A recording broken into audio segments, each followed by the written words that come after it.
Imagine for a moment that you're not moving. You're currently looking at a screen, breathing air and feeling the weight of your body, and you are utterly convinced that this moment is the only one that is actually happening. You feel the now as a sharp, moving edge that separates a fixed past from an unwritten future. But what if the most successful equations in the history of science suggest you've never moved an inch into the future?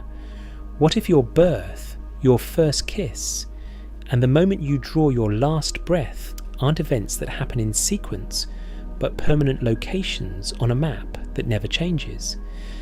There is a terrifying property of time that physicists have known about for over 70 years, a mathematical proof that makes the concept of a sequence of events scientifically obsolete. It was handed to Albert Einstein as a birthday gift by his closest friend, and it made him go completely silent. Not because the math was a curiosity, but because it was a formal demolition of reality from the inside out. Tonight, we aren't just talking about time being an illusion. We are talking about the physical evidence that we are trapped in a frozen geometry where the past is never truly gone, and the future is already a physical fact. On March 14th, 1949, snow was falling over Princeton, and the streets were quiet in the way only a university town can be on a cold, midweek afternoon. Albert Einstein was turning 70 years old. His colleagues at the Institute for Advanced Study had organised a celebration, a moment of reverence for a living legend who had fundamentally rewritten the laws of space and time. But the most significant event of that day didn't happen during the speeches or the presentation of flowers.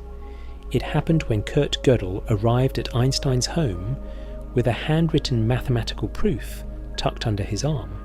Gödel was not the sentimental type. He was a small, precise, and deeply anxious man who had already detonated a logic bomb at the centre of mathematics years earlier. He was perhaps the only person on Earth who Einstein treated as an absolute intellectual equal, the two of them often seen walking the grounds of Princeton in deep, hushed conversation. The gift Gödel handed Einstein was not a new theory or a modification of physics. He had taken Einstein's own crowning achievement, the equations of general relativity, and found a new, perfectly valid solution to them. This solution described a universe that rotates as a whole. It wasn't just the galaxies spinning, it was the very fabric of reality, the space-time manifold itself, turning in a global, systematic twist. And in this rotating universe, Gödel showed that the geometry of time becomes so severely warped that something extraordinary follows as a pure logical consequence. Time simply does not exist. To understand why this was a gift that Einstein desperately wished he could argue with, you have to look at what this rotation does to the light cones of the universe. In our everyday experience, we believe that at every point in our lives there is a cone of allowed futures, a set of directions we can travel that always point forward. In Gödel's universe, the global rotation causes these light cones to tip progressively as you move through space. Far enough from your starting point, they tip so far over that the forward direction actually curves back around to where you began. Gödel proved the existence of closed time-like curves. He demonstrated that you could build a rocket, leave Earth and travel in what feels to you like a perfectly straight line toward the future, never exceeding the speed of light, and yet somehow arrive back at your own doorstep at the exact same noon before you left. The mathematics did not hedge. It didn't say you arrive in a copy of the past. It said the space-time coordinates of your arrival are identical to the coordinates of your departure. In this geometry, the distinction between before and after, between cause and effect, collapses like a house of cards. If you can trace a path back to the moment before a cause occurred, then was it ever really a cause? Gödel wasn't pointing to a sci-fi fantasy. He was showing Einstein that the linearity of time, the sense that events march forward in a permanent sequence, is not a law of physics. It is merely a property of the particular shape of our neighbourhood, and in the right conditions, that shape can be a circle. Einstein's reaction was one of considerable disturbance. He spent days verifying the mathematics, checking every term and every assumption. He found no formal errors. The proof was internally consistent and obeyed general relativity exactly. Einstein was trapped. He had spent his life fighting against the randomness of quantum mechanics because he believed the universe was a place of objective, clean reality. Now his own theory had produced a picture of reality that he found philosophically intolerable, a universe where the past is never finished and the future is not open, but already reachable. His response established a template that the physics community would follow for the next 70 years, a scandal of silence. Einstein argued that while Gödel's universe was mathematically sound, it was non-physical because our specific universe didn't appear to be rotating in that exact way. He chose to quarantine the result, filing it away as a mathematical curiosity rather than a description of reality. By doing this, the scientific community collectively decided to keep trusting that time was a linear flow, not because it had been proven, but because the alternative was too terrifying to integrate into a working science. But Gödel's ghost would not stay buried. He had shown that if the equations allow time to loop even once, then the very concept of a moving present is no longer a fundamental feature of the world. It is something imposed on physics by us. Gödel spent his final years arguing that the present moment is not found in the laws of the universe, but is a construction of consciousness, a way for us to make sense of a static, four-dimensional block. The horror of Gödel's birthday gift is that it revealed the instability of the linear time picture. It proved that the universe we think we live in, a river of time carrying us towards an unknown tomorrow, is just one possible blueprint, and a fragile one at that.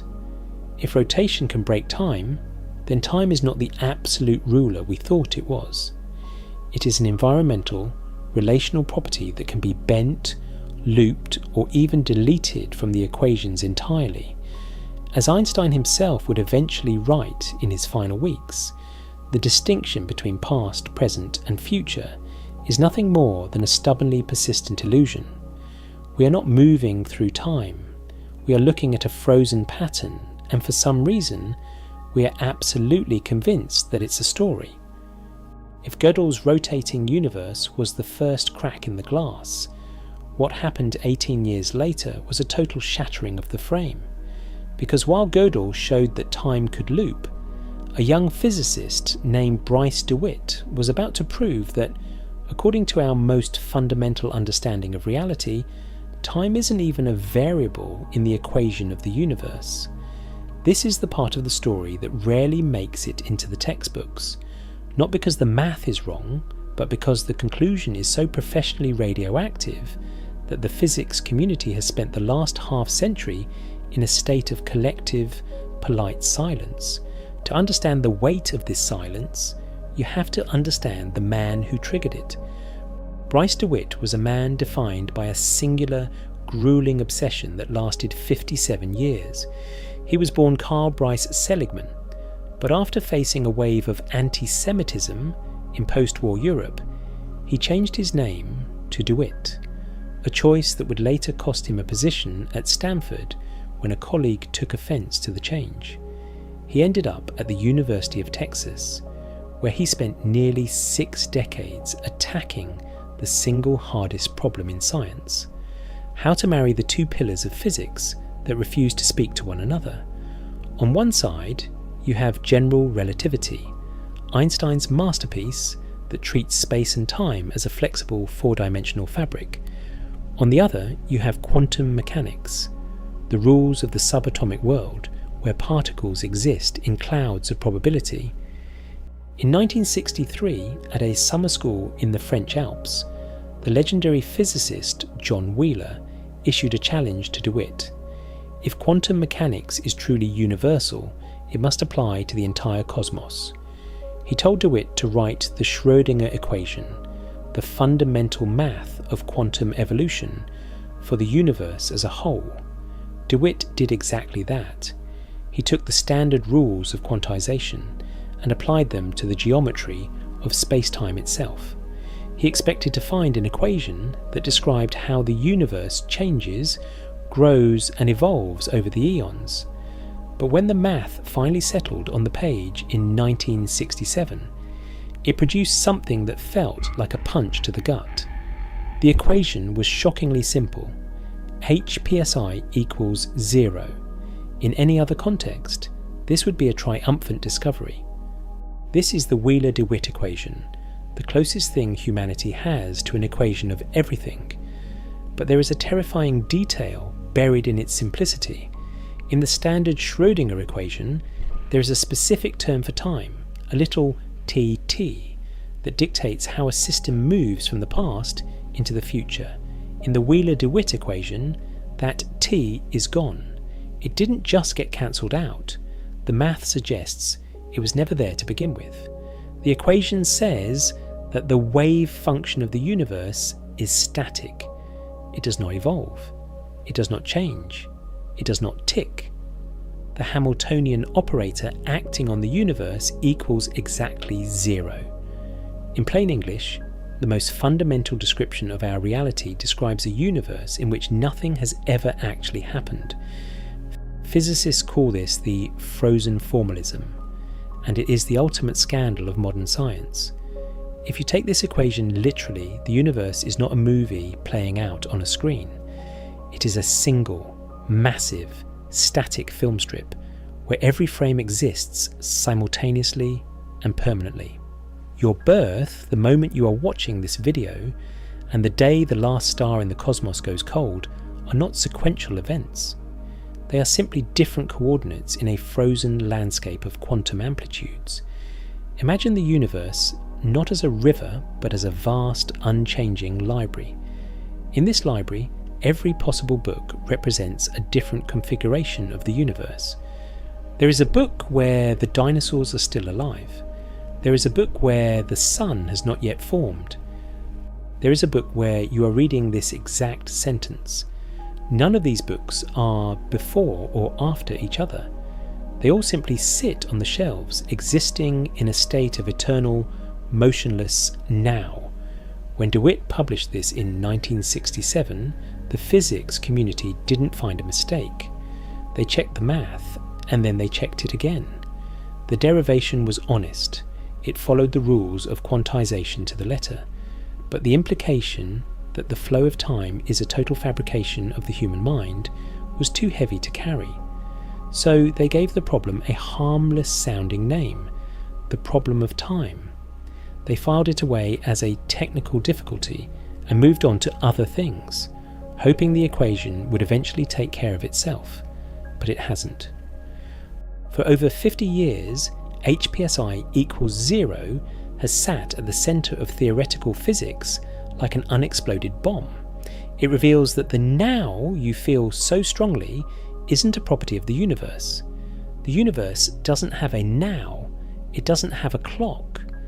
The reason time vanishes is because of a fundamental symmetry in Einstein's work called diffeomorphism invariance. This symmetry says that the laws of nature cannot depend on how we label points in space or time. And when you force that symmetry into the world of quantum mechanics, time is the price you pay. It simply evaporates from the ledger. This leads to a realization that physicists privately acknowledge but rarely state in public.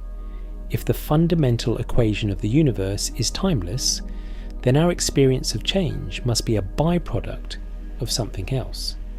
We are like characters in a book who are absolutely convinced they are moving through a story, unaware that the beginning, the middle, and the end are already printed on the pages, bound together in a single volume that never moves. Bryce DeWitt spent 57 years staring at this frozen reality.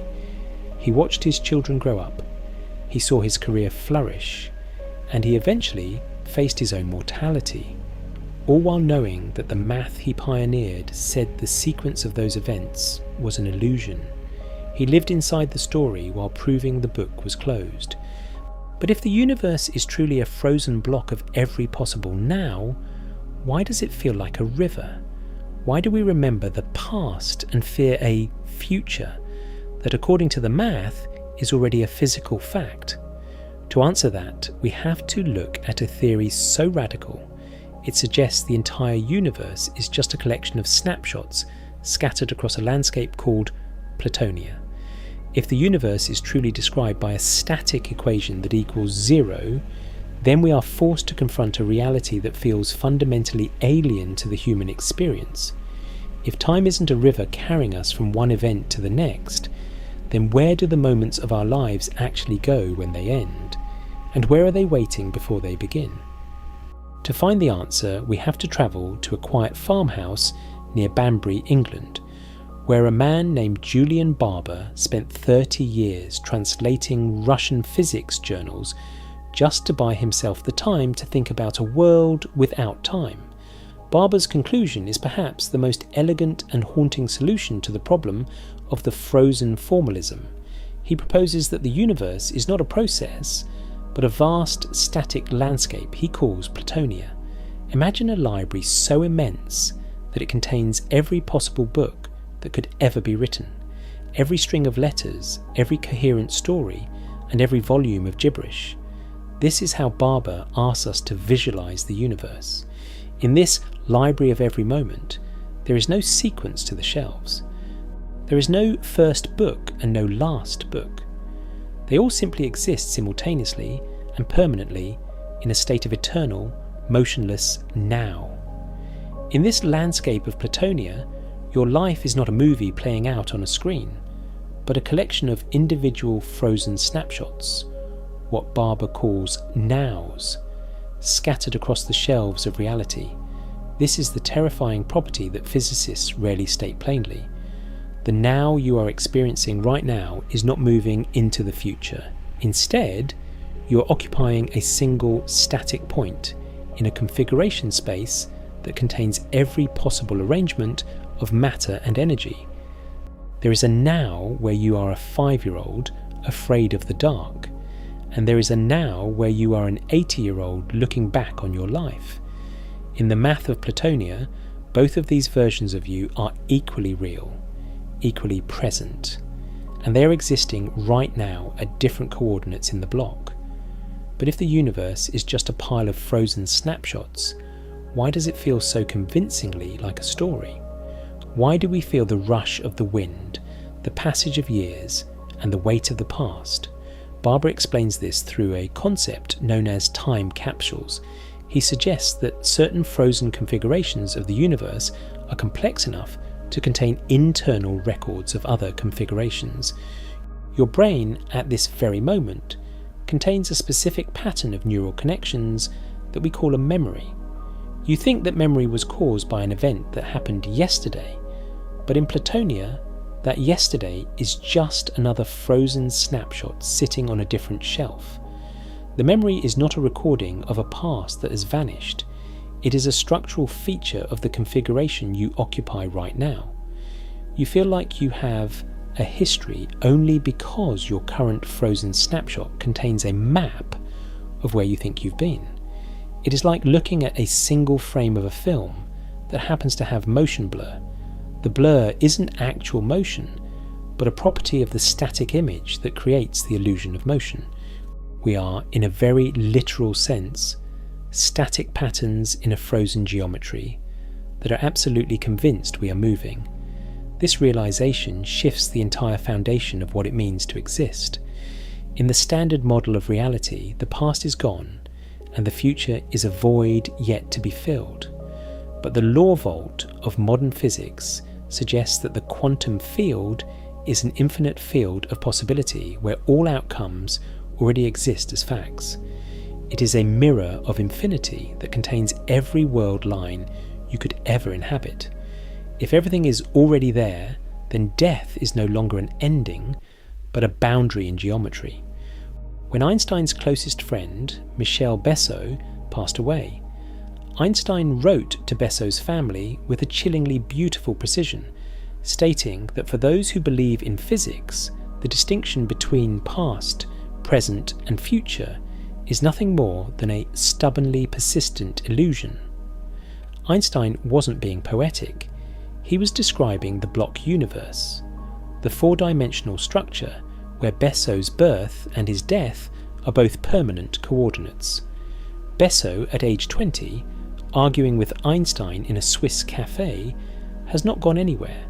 He is still there, at his coordinates, living that moment with the same vividness he always did, because in the 4D geometry of the block, no moment ever passes. However, this frozen permanence comes with a psychological cost that most find intolerable. If the library of every moment is already complete, then the future is not something we create. It is a place we are already standing in.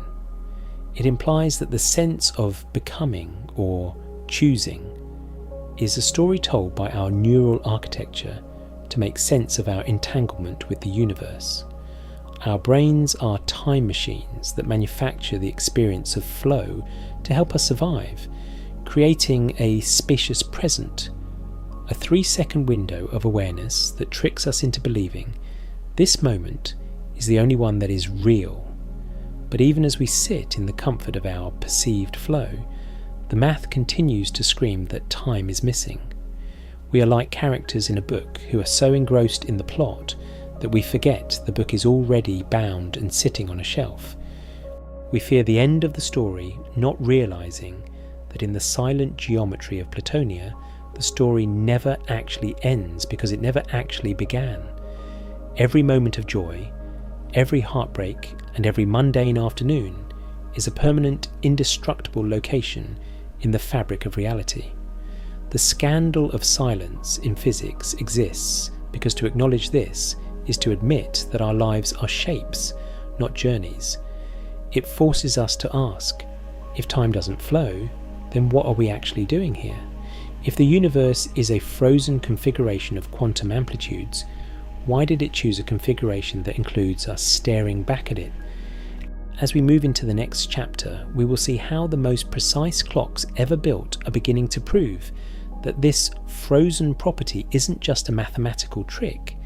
It is a physical fact that you can measure in a lab, and it proves that your head and your feet are literally living in different versions of now. To understand the true scale of the scandal, we have to move away from the chalkboards of Princeton and into a high-security laboratory in Boulder, Colorado. For decades, the debate over whether time exists was treated as a philosophical playground, a place for theorists to hide behind complex equations. But in the last few years, the arrival of a new kind of machine has turned these abstract worries into a visceral, measurable nightmare. We have built something so precise that it has begun to peel back the skin of reality, revealing that the shared now we all believe in is a physical impossibility. These machines are known as optical lattice clocks. To understand their power, you have to realize that for most of human history, a second was a clumsy estimate. We use the swinging of a pendulum or the vibration of a quartz crystal, but these are messy, macroscopic things. In 1967, we moved to the cesium atomic clock, which defines a second by the behavior of an atom. But even that wasn't enough. The researchers at NIST and the JILA laboratory have pushed the boundaries of measurement to a level that is almost difficult to convey. These new clocks don't use microwaves, they use the transition frequencies of strontium atoms trapped in a web of laser light, oscillating hundreds of trillions of times per second. The precision of these devices is so extreme that if you had started one of these clocks at the very moment the universe cooled enough for atoms to form, nearly 14 billion years ago, it would be off by less than a fraction of a microsecond today. It is the most stable thing ever constructed by human hands. But this level of mechanical perfection came with a terrifying side effect. When you build a ruler this sharp, you start to see that the surface you are measuring is jagged and broken. In an experiment that should have been the lead story on every news cycle, researchers placed two of these identical clocks on a laboratory bench, one sitting just 33 centimetres higher than the other. According to every intuition we have about the world, these two clocks should agree. They are in the same room, under the same roof, separated by the length of a human forearm. But they didn't agree. The clock sitting just a foot higher ticked measurably, undeniably faster than the one on the floor. This isn't a technical error or a fluke of the hardware. It is a direct confirmation of gravitational time dilation happening at the scale of a single room. Einstein's equations predicted that gravity warps time, that the closer you are to a mass like the Earth, the slower time must pass. But we used to think of this as a cosmic effect, something that only mattered near black holes or for GPS satellites orbiting thousands of miles above us. The optical lattice clock has brought that distortion down to the human level. Think about what this actually means for you, physically. Because you are a vertical creature, your head is consistently further from the centre of the Earth's mass than your feet. As you sit there watching this, your brain is literally living in a different time zone than your heart. Your feet are younger than your face. This isn't a metaphor. It is a physical fact that we can now measure on a tabletop. There is no single now that encompasses your own body, let alone a now that encompasses the room, the city, or the planet. This is the terrifying property that changes everything. Time is not a background. It is not a stage on which the events of your life unfold. The sources suggest that time is more like temperature or weather. It is a local, environmental property that varies from point to point. Just as the air is thinner at the top of a mountain, time is thinner and faster the further you move from the ground. If you move a clock by the width of a finger, you have altered the rate at which reality is processed for that object. The Newtonian dream of an absolute rigid clock ticking at the centre of the universe. If time is relational and local, then the concept of a universal present is a total fabrication. We only believe in a shared moment because our biological senses are too dull to notice the centimetre scale lag. We are like people living in a massive building where every room has a clock set to a slightly different speed, but we are so distracted by the conversation that we never look at the walls. But once you have the optical lattice clock, you can no longer ignore the walls. You realise that you are not living in a synchronised world.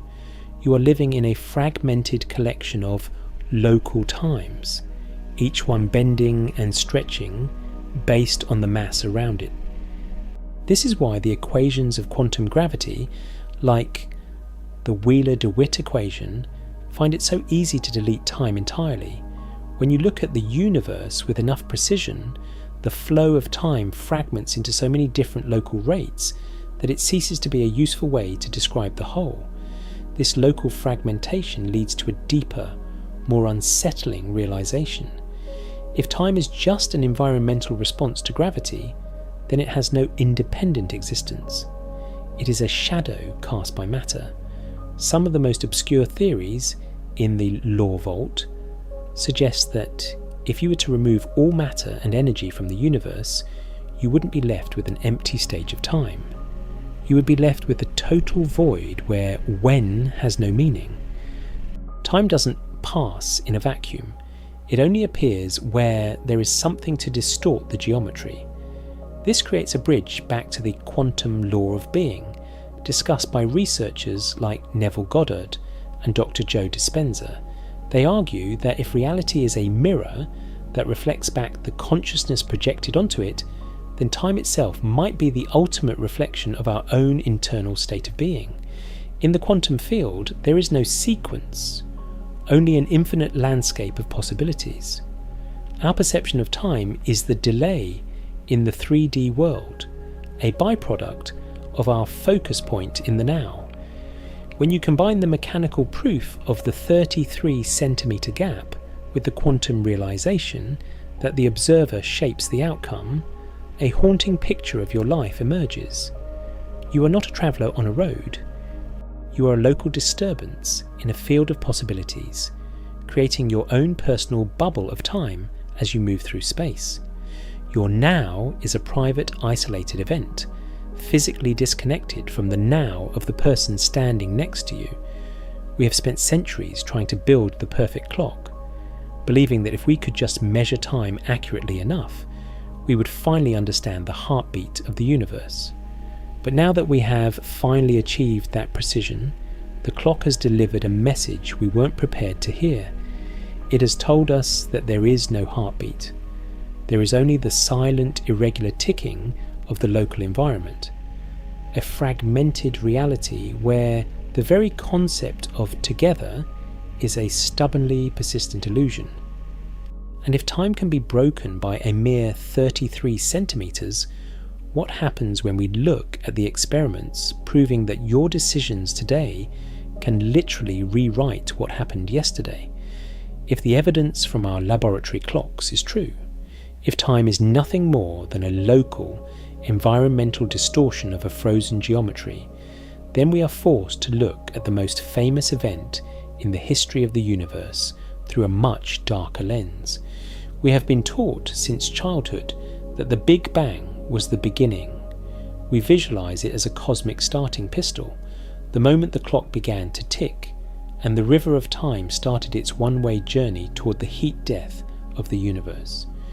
But when you look at the fundamental equations of physics, you find a scandal that most scientists prefer to keep tucked away in the footnotes. The arrow of time isn't actually in the laws.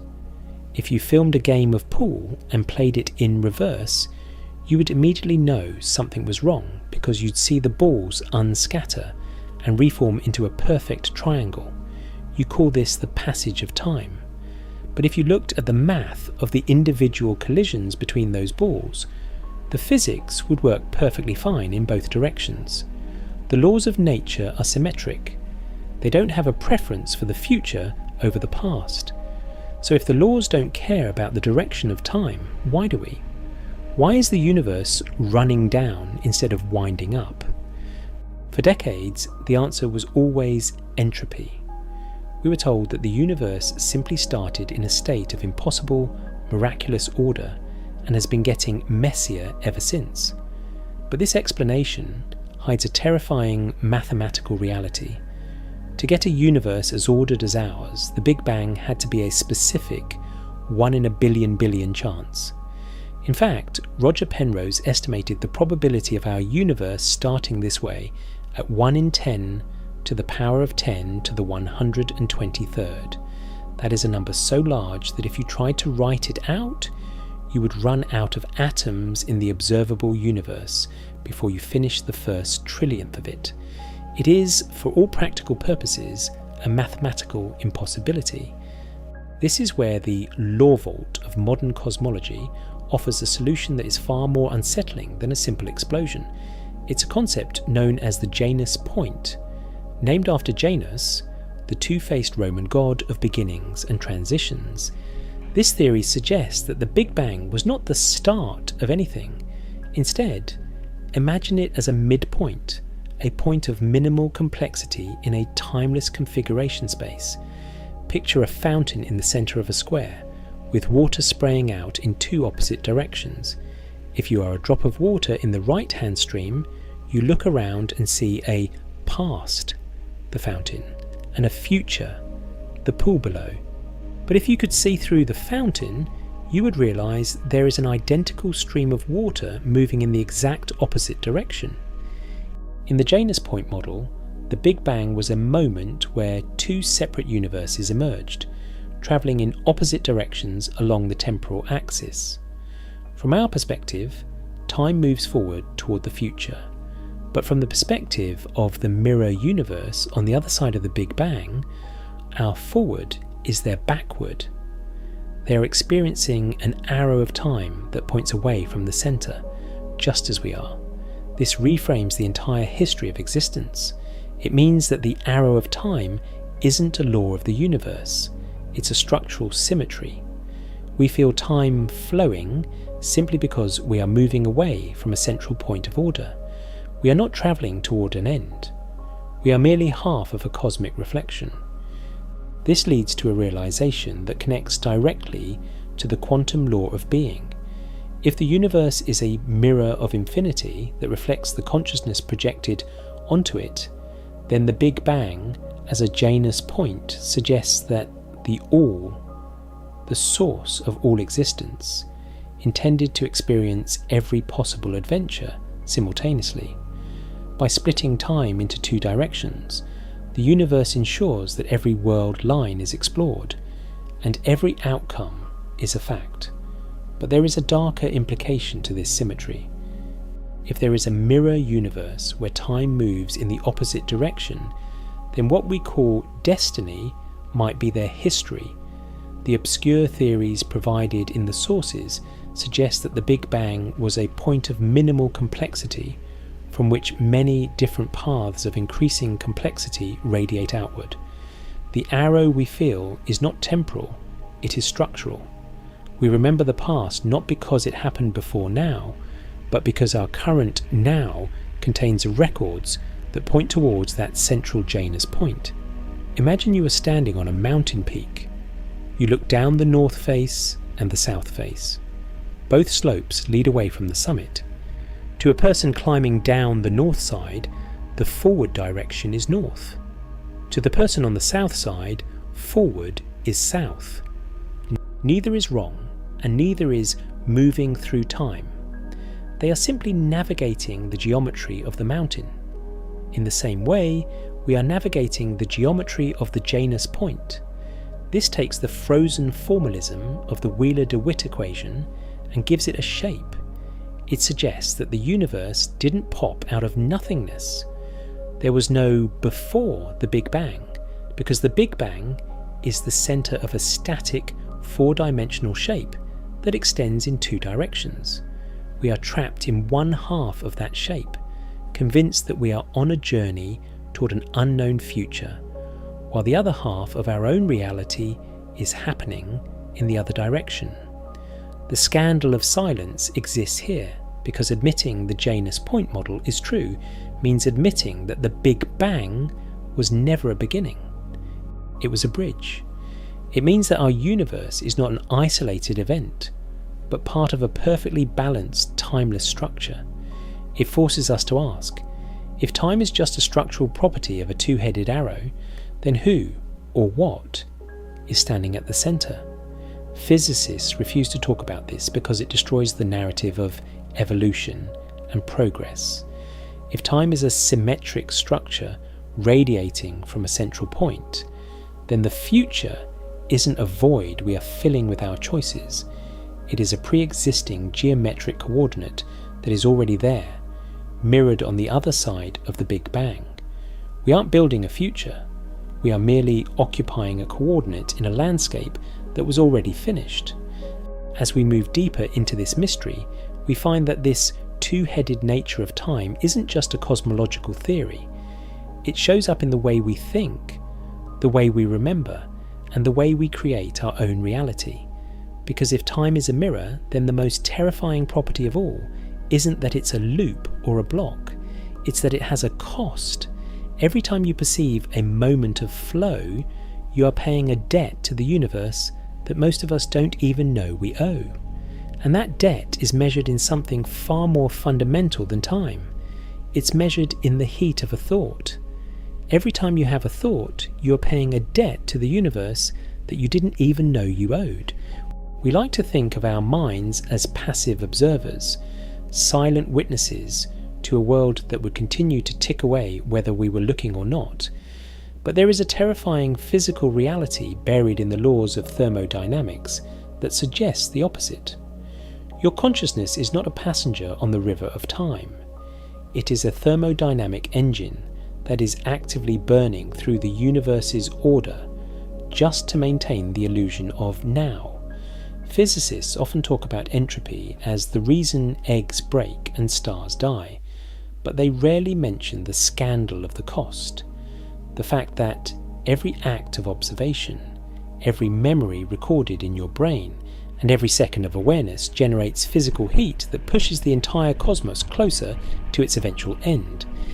This realization began in 1961 with a physicist and information theorist named Ralph Landauer.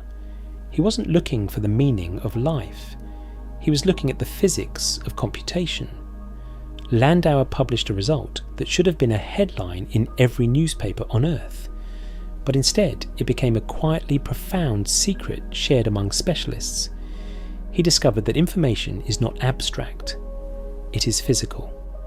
Landauer's principle states that erasing a single bit of information, turning a 1 into a 0, must dissipate a minimum, mandatory amount of energy as heat into the environment. It is a tiny number, something like 3 times 10 to the power of negative 21 joules at room temperature, but its implications are cosmic. If erasing information has a physical cost, then creating it does too.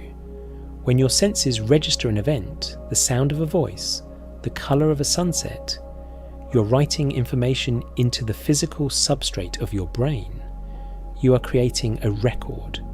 And because the second law of thermodynamics demands that entropy never decreases in a closed system, this act of writing the present into your memory must be compensated by an increase in disorder somewhere else. Heat must be released. The universe must become slightly more chaotic every time you think. You're not just living in time, you are consuming the universe's structure to manufacture your perception of it. This leads us to the most unsettling part of the law vault. The idea that the arrow of time is not a law of physics, but a thermodynamic boundary condition. If you look at the fundamental equations of the universe, from Newton to Einstein to the Schrödinger equation, they are almost entirely time-symmetric. They don't have a preference for the future over the past. To the math, the universe could just as easily run backward, but for us, it never does. We remember yesterday, but we never remember tomorrow. Why? The sources suggest that the distinction between past and future is not something built into the fabric of reality, but something we generate through the act of observation. We perceive an arrow of time only because we are thermodynamic systems that create records. A memory is essentially a low entropy physical configuration in your nervous system. You only feel that time flows because you are moving away from a state of extraordinary order, the Big Bang, toward a state of maximum disorder. Your brain is a time machine that uses this energy gradient to build a narrative of sequence, cause and effect. Imagine an observer that processed information without leaving a physical trace, a mind that recorded nothing and erased nothing. For such a being, the arrow of time would be operationally absent. There would be no before or after. Time's direction wouldn't be reversed or confused. It would simply be gone. This suggests that time is not a property of the universe, but a cost of being a conscious observer. We are like engines that can only run in one direction because we are fueled by the decay of the universe's initial order. This scandal of silence in physics is particularly relevant today. In November 2025, researcher Natalie Aries and her team published a paper in Physical Review Letters that looked at the thermodynamic costs of extracting ticks from a quantum clock. They found that there is a literal, quantifiable energy price for every moment of precision we extract from reality. The more precisely you want to know when something happened, the more entropy you must dump into the universe. This confirms that time is not a free background. It is a resource that we are actively depleting. When we combine this with the quantum law of being, the picture becomes even stranger. If the universe is a mirror that reflects back the consciousness projected onto it, then our state of being is the focus point for the entire timeline. We are the captains of the ship, but the ship is moving because we are burning the fuel of entropy. The delay we experience in the 3D world, the time it takes for our thoughts to manifest into reality, is just a byproduct of this thermodynamic process. It is the friction of translating the infinite, timeless possibilities of the fourth dimension into the linear, high-entropy experience of the third.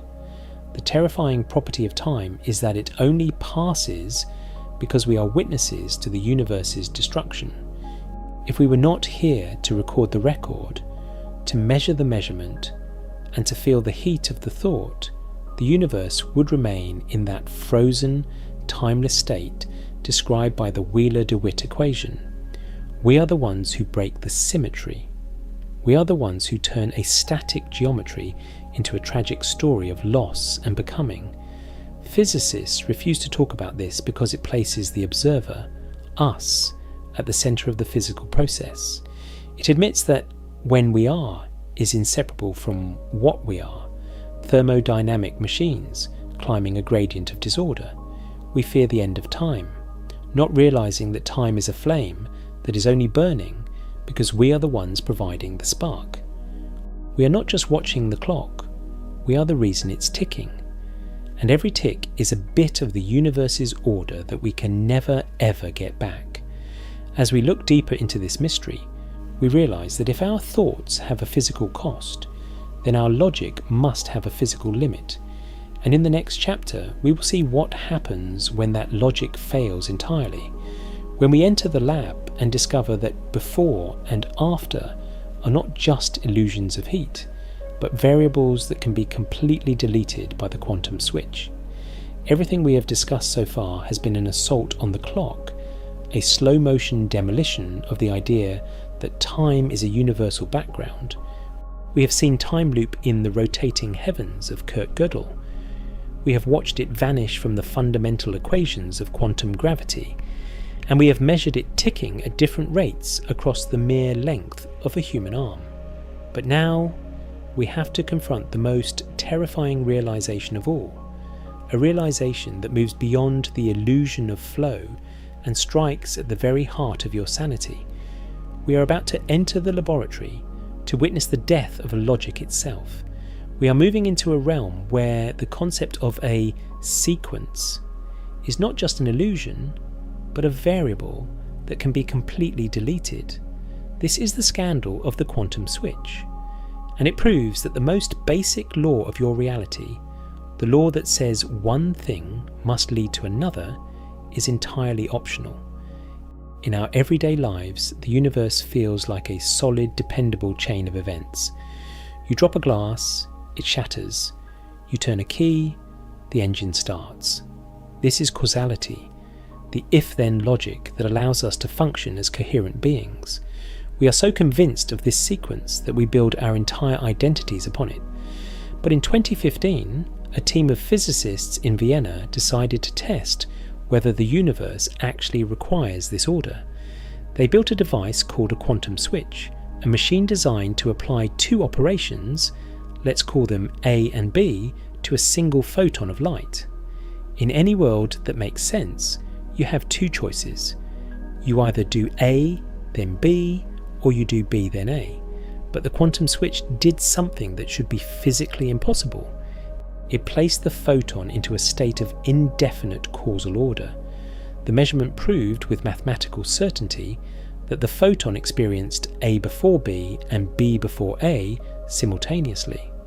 This isn't just weird math or a technical quirk of the subatomic world.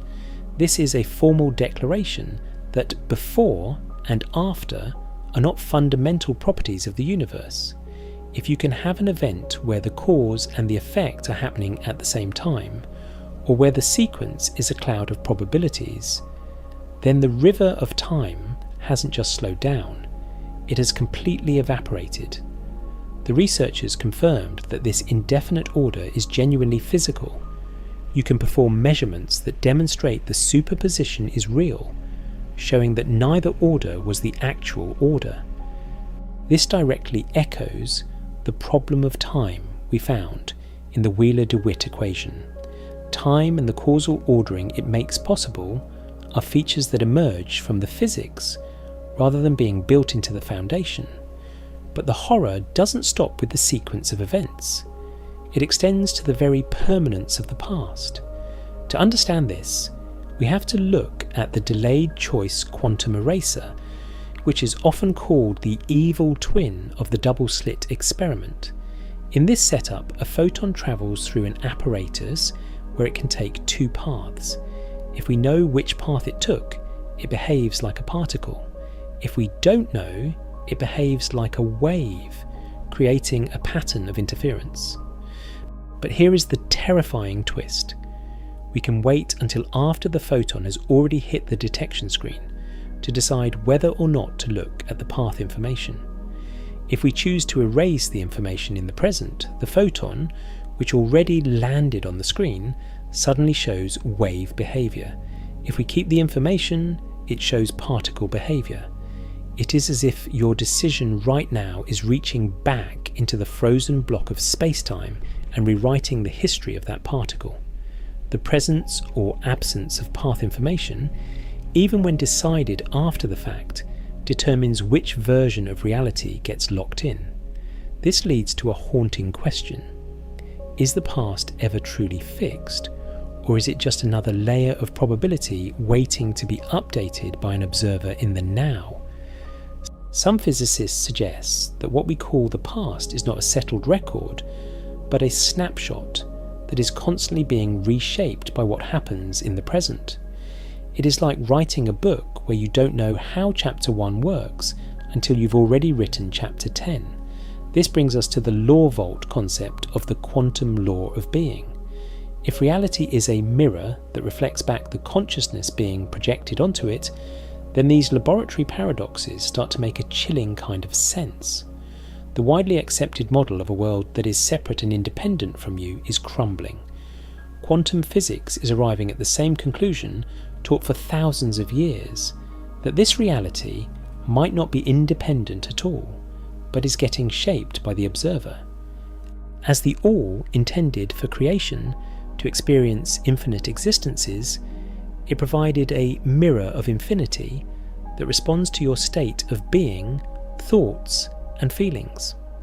The delay we perceive in this three-dimensional world is just the linear translation of a reality that is already a fact in the fourth dimension. The most disturbing confirmation of this observer-centered reality is the Wigner's friend paradox. In 1961, Eugene Wigner proposed a thought experiment that has recently been tested in a real lab. Imagine a friend is inside a sealed room measuring a quantum system, like a particle that can be spin up or spin down. The friend sees a definite outcome, say, spin up. To them, reality has locked in. But to Wigner, who is outside the room and hasn't looked yet, the entire room, including his friend, is still in a state of superposition. To Wigner, the friend is both happy and sad, both seeing up and down simultaneously. In 2019, a study published in Nature Communications proved that under certain quantum setups, two observers can record different contradictory realities, and both are correct. This isn't an opinion or a misreading. These are physical outcomes. One observer sees one result, another sees something else, and there is no single objective truth they can agree on. It suggests that we are each locked in our own private branch of perception, creating the version of the universe we live in through the act of looking. The shared reality we take for granted is a fabrication of our dull senses. In truth, someone else might be living in a totally different version of reality right next to you, and you would never know. If this feels like the universe is dissolving into a ghostly, inconsistent dream, consider the quantum Cheshire Cat experiment. In classical physics, an object and its properties are inseparable. If you move a spinning top, the spin moves with it. But in a 2014 experiment, researchers used neutrons to prove that a particle can go down one path, while its property, its spin, travels down an entirely different path. It is a literal separation of an object from its mass or its energy, proving that in the quantum world, objects don't have fixed identities. They are just collections of properties that can be peeled apart and recombined based on how they are measured. Reality is a shifting story where meaning only emerges when we interact with it. This leads us to the final, most personal horror: quantum immortality. If the universe branches every time a quantum event occurs, as the many worlds interpretation suggests, then every possible version of you exists in some branch of reality. This leads to the quantum suicide thought experiment. If you were to trigger a quantum device that had a 50% chance of killing you, there would always be at least one branch where you survive.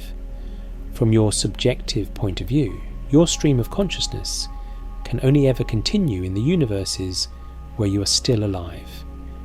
You might find yourself in increasingly improbable and perhaps terrifying situations simply because your awareness has no other place to go. From your perspective, you might be the lucky one who made it this far out of billions of copies of yourself that have already ceased to exist. This is the scandal of silence that physicists rarely mention to the public. They can describe the particles and calculate the probabilities, but they have no way to explain the role of the observer. We are told that the universe is a machine, yet the more we probe it, the more it looks like a reflection. We are brainwashed by the three-dimensional game of life to believe that we are separate from the world so that we can have a genuine adventure. We feel the pain of a hit in the game because we think it is real, unaware that our real self is unharmed and that we are using the law of being to project our own entrapment into the mirror. We have spent centuries looking at the outer world, trying to find the gears of the clock. But as the story of the farmer searching for diamonds on distant lands reminds us, the acres of diamonds are actually within. The mirror of the quantum field depends on you. You are the captain of your ship and the master of your fate. The terrifying property of time isn't just that it doesn't exist, but that it is a subjective construct created by your own entanglement with the infinite field of possibilities. Your experience of now is just a 3-second window, a specious present, manufactured by your neural architecture. Your brain doesn't detect time, it manufactures it from scratch to give you a coherent narrative. And because your conscious awareness lags behind your neural events by half a second, you aren't even experiencing the present. You're experiencing a story your brain is telling you about what just happened. You're a static pattern in a frozen geometry, and the sensation of flow is just what entanglement feels like from the inside. But if this is all a dream, a mirror, and a frozen block, if the past is a reconstruction and the future is already a fact, then why do we feel so much pressure to become something? Why do we fear the end? In the next chapter, we will see how the most mysterious objects in the universe, black holes, are holding the final key to this mystery. They are the places where time doesn't just bend or loop, but where information itself is torn apart, revealing the Page-Wooter's trap that keeps us all locked in the illusion of a ticking clock. If you want to understand why the future is a concept that doesn't actually exist in the laws of physics, we have to start on a mundane sidewalk right here on Earth. Imagine two people walking toward each other on a quiet street. They are strangers, their paths briefly intersecting as they pass by. To you, watching from a nearby window, they are simply two people moving at a casual walking pace, perhaps 3 or 4 miles per hour. But if Albert Einstein and Roger Penrose are right, this simple encounter contains a logical bomb that destroys the very idea of an unwritten tomorrow. This is the Andromeda paradox, and it is the physical proof that the alien fleets of the future are already in the air, and the decisions you haven't made yet are already historical facts. The paradox works because of a fundamental feature of special relativity called the relativity of simultaneity. Before Einstein, everyone from Isaac Newton to the person on the street believed in a universal now, a single cosmic slice of time that divided the entire universe into a past that was gone and a future that hadn't happened yet. But Einstein proved that now is not a property of the universe, it is a property of your motion. If you and I are moving at different speeds, our now slices, our planes of what we consider to be happening at this very moment, tilt at different angles. On a street corner, this tilt is so microscopic that we never notice it. But when you project that tiny tilt across the vast 2.5 million light-year distance to the Andromeda galaxy, the microscopic becomes massive. For the person walking toward Andromeda, their now slice is tilted slightly forward into what we would call the future. For them, an alien fleet in Andromeda has already received its orders and launched its invasion of Earth. But for the person walking away from Andromeda, their now slice is tilted backward. In their reality, at that exact same moment on the street corner, the alien commanders haven't even met yet to decide if they will invade. These two people are standing in the same spot at the same time, yet their realities disagree by several days or even weeks of history in a distant galaxy. In one reality, the fleet is in the air. In the other, the fleet doesn't exist. If we accept that there is no privileged frame of reference, that both walkers are equally correct, then we are forced into a terrifying conclusion. The future is already out there. It has to be. If the alien fleet's launch is a future event that can already be part of someone's now, then that event must be a physical, permanent coordinate in the fabric of reality. It is not a possibility. It is a landscape that we are simply travelling through. This leads us to the most controversial pillar of modern physics, eternalism, or the block universe. In this view, the universe is a four-dimensional block where space and time are fused into a single, static structure. Your birth, your graduation, your wedding, and your death are not events that happen and then vanish. They are permanent coordinates in a frozen geometry. The flow of time you feel is nothing more than a processing artifact of your brain moving along its own world line. You are like a person looking out the window of a train. You see the trees passing by and you think the world is moving, but it's only the train that is in motion across a landscape that was already finished before you boarded. The scandal of silence exists because physicists know that the block universe is the most honest reading of Einstein's equations, yet they almost never talk about what it means for our humanity. It means that the distinction between the living and the dead is not a gap, but a distance. This was the realization that haunted Einstein in his final days. On March 15th, 1955, Einstein learned that his closest friend, Michel Besso, had died.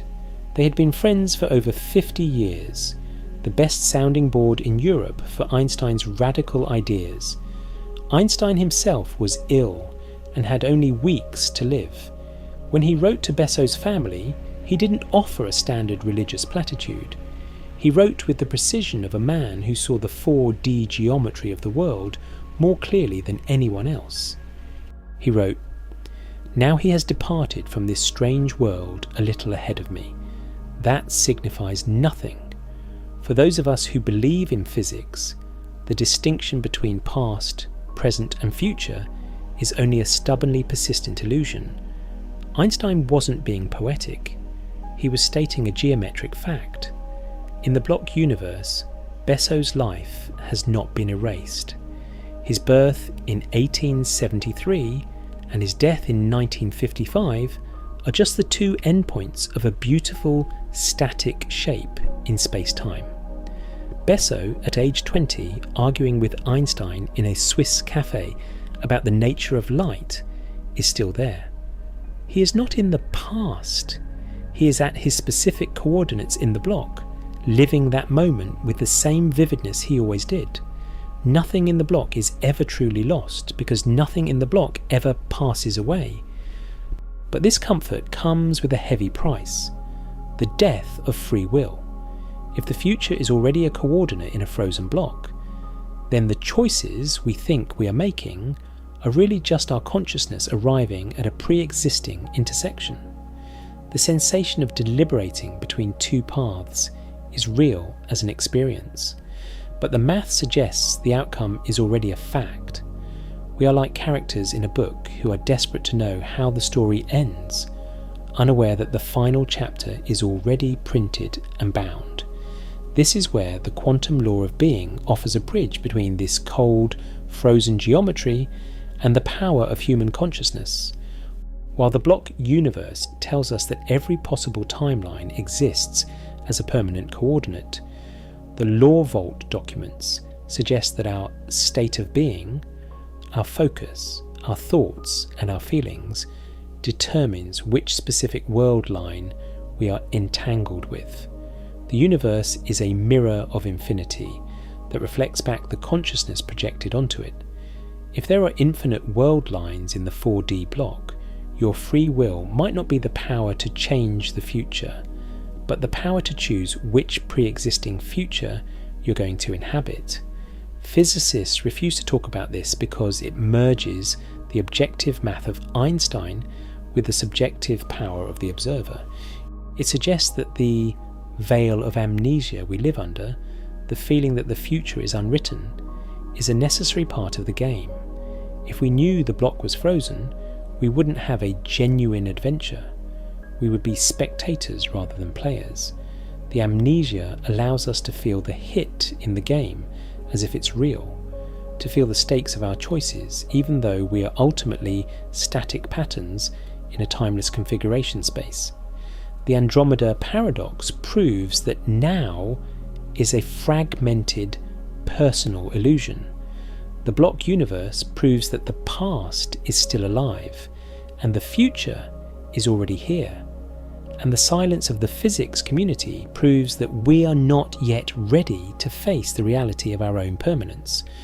We cling to the idea of a flowing river because we fear the stillness of the block, not realizing that in the stillness, nothing we love is ever truly gone. As Einstein himself realized in his final month, we are not travelers on a road toward an end. We are the road itself. We are four-dimensional shapes of light and matter, permanent fixtures in a universe that doesn't happen, but simply is. Every breath you take is an eternal fact. Every moment you've ever lived is an indestructible location. We are the architects of our own experience, navigating a frozen pattern of infinite beauty, absolutely convinced that we are just passing through.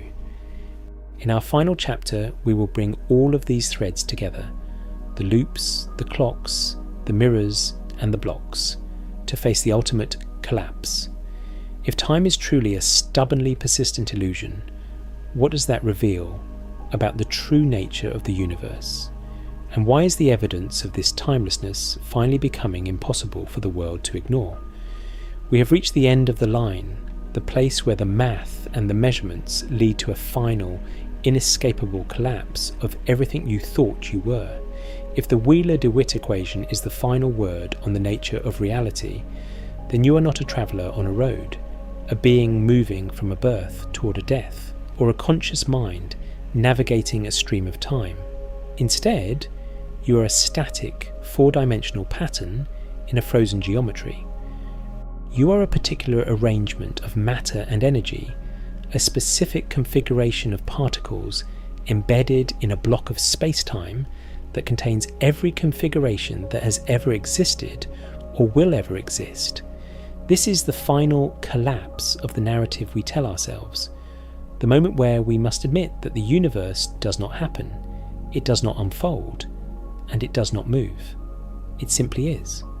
And the most terrifying property of this realization is that the version of you sitting here right now is just one thin cross-section of a larger, permanent shape that has no now and no then.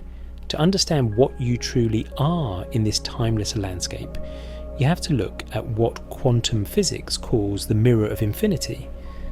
The widely accepted model of reality based on separation, that you are a separate being living in an independent world, is crumbling in the face of evidence that the universe depends on you.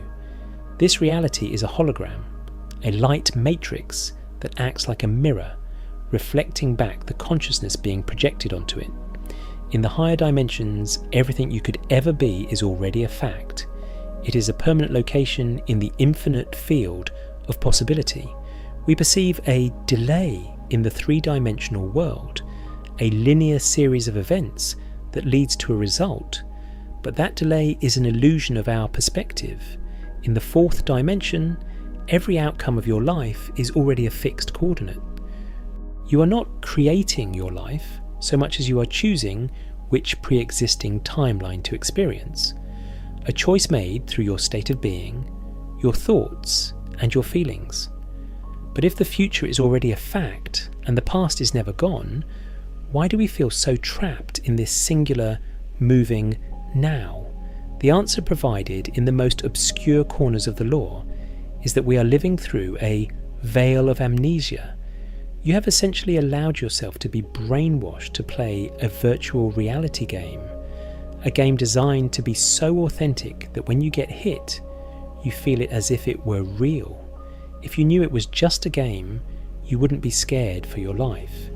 You would know that your real self is unharmed. But the all, the source, intended for creation to experience unique adventures, and it cannot have those adventures if it forces its will upon you, or lets you see the frozen nature of the board.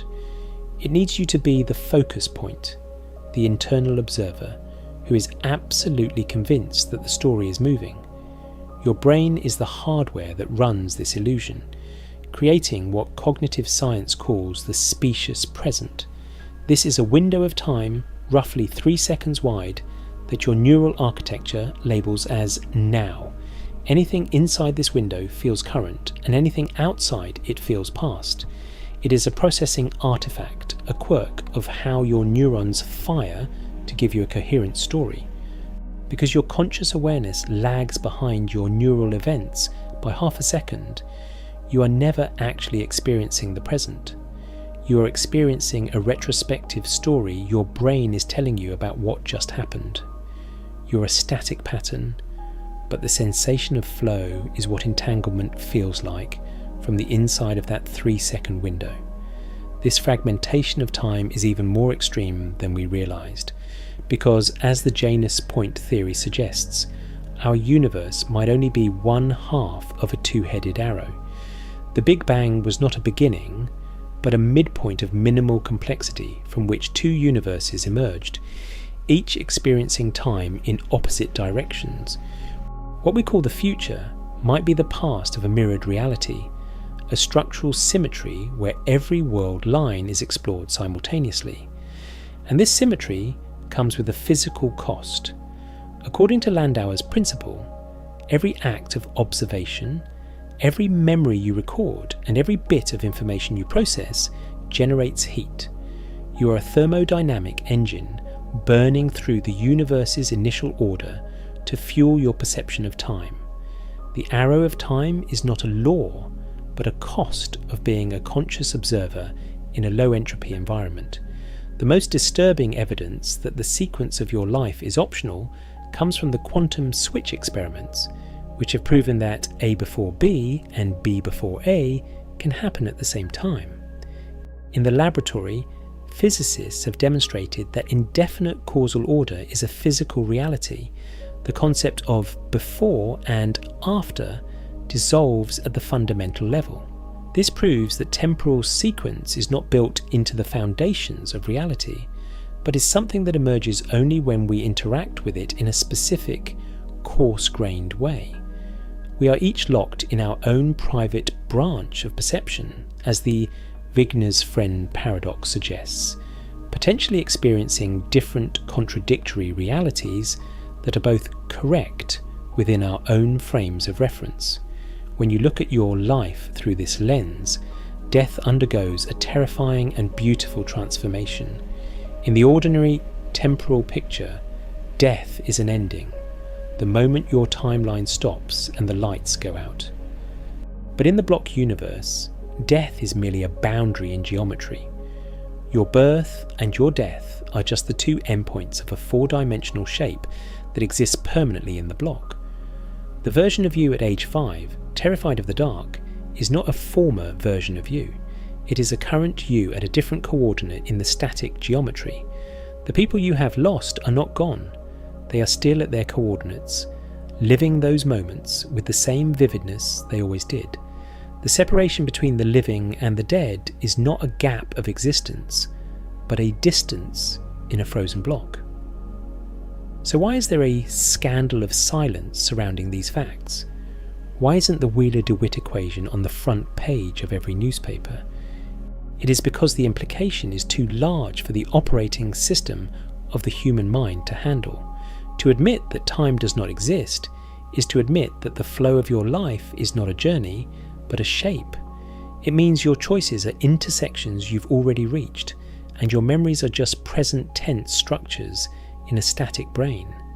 It threatens the very foundation of human agency and the narrative of becoming.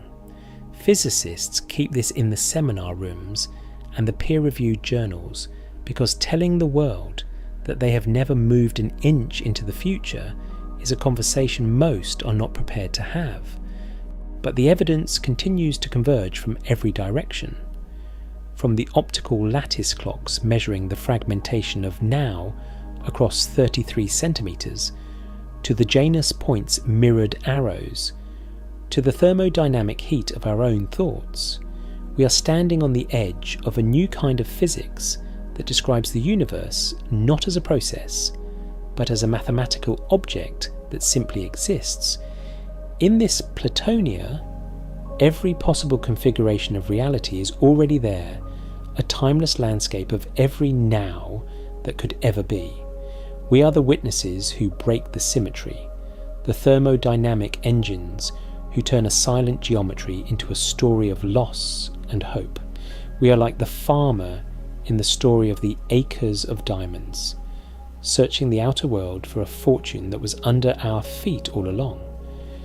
We have spent centuries trying to find the heartbeat of the universe, only to realize that the heartbeat is ours. We are the ones providing the spark that makes the clock tick, unaware that the game board was finished before we ever started playing. The distinction between past, present and future is a stubbornly persistent illusion, because it has to be. It is the only way for the infinite to experience what it's like to be you, right here in this moment. As we step back from the equations and the lab benches, we are left staring into the silent geometry of a timeless configuration space. It is a place where nothing waits and nothing arrives, where every breath you've ever taken and every thought you've ever had is a permanent, irrevocable fact. You aren't going anywhere because there is nowhere to go that isn't already a coordinate on the map. You are an eternal, four-dimensional shape of light and matter, a permanent fixture in a universe that does not move. In the end, the physics tells us that nothing is ever truly lost, and nothing is ever truly over. It is all just there, always waiting, in a place where waiting does not exist. And as the final curtain falls on the illusion of flow, we realize that we haven't been travelling toward the future. We have been standing in the centre of forever all along.